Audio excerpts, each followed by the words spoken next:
ఇప్పుడు యుఎస్ లో అన్నమాచారి ఒకటి చేస్తున్నాడు బాగా పెద్దది, 111 అడుగులు. 111 అడుగులు.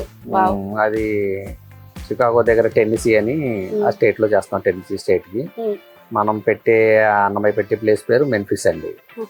ఇప్పుడు ఈ 30 తారీఖున తానా సభలకి నాకు ఇన్విటేషన్ వచ్చింది.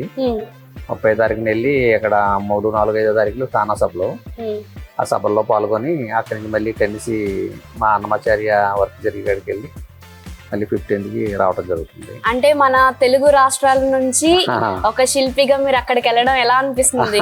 అంటే చాలా మంది ఉంటారు కదా, మిమ్మల్ని ఇలా ఇన్వైట్ చేయడం, అది కూడా అన్ని అడుగులు పెద్ద విగ్రహం అని అంటే మామూలు విషయం కాదు. ఎలా ఫీల్ అవుతుంది? చాలా హ్యాపీగా ఫీల్ అవుతున్నాం. అంటే తానా సభలకు మనం వెళ్ళడం అనేది ఒక ప్రౌడ్ గానే ఫీల్ అవుతున్నాం అండి.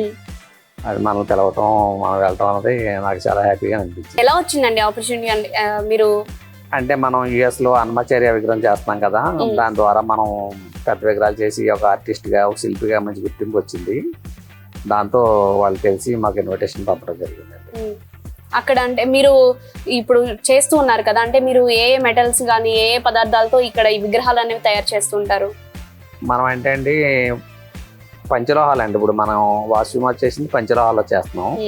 అది పంచలోహాలు అంటే కాపరు, జింకు, టిన్ను, గోల్డ్, సిల్వర్ అనమాట అండి. ఈ 5 లోహాలు కలిపి కాస్టింగ్ పెడతామండి.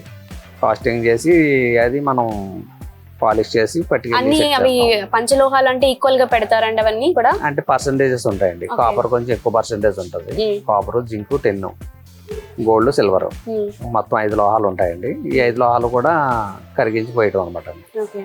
ఇది అలాగే ఇప్పుడు అన్నమయ్య కూడా అలాగే పంచలోహాల్లో తయారు చేస్తాం. ఇప్పుడు చేసిన వరకు కూడా అన్నిటికంటే ఈ అన్నమయ్య అనేది చాలా పెద్ద ప్రాజెక్ట్ కదండి. మీరు ఎలాంటి సవాళ్ళను అనేది ఎదుర్కొంటున్నారు ఓన్లీ ఈ ప్రాజెక్ట్ లో? అంటే ఇక్కడ నుంచి యుఎస్ కి అంత భారీ పంపించాలంటే మామూలు విషయం కాదు. దానికి మీరు ఎలాంటివి మీరు సవాళ్ళు ఎదుర్కొంటున్నారు?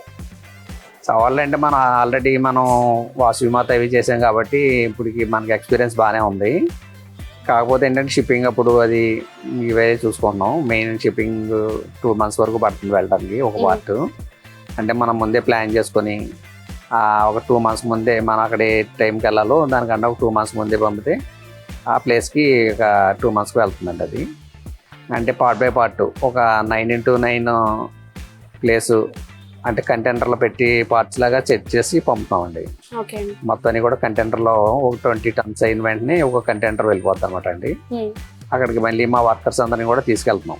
ఒక 20 members వరకు యుఎస్ మా వర్కర్స్ వస్తున్నారు. వీళ్ళందరూ కూడా అక్కడ వర్క్ చేసి కంప్లీట్ చేస్తారండి.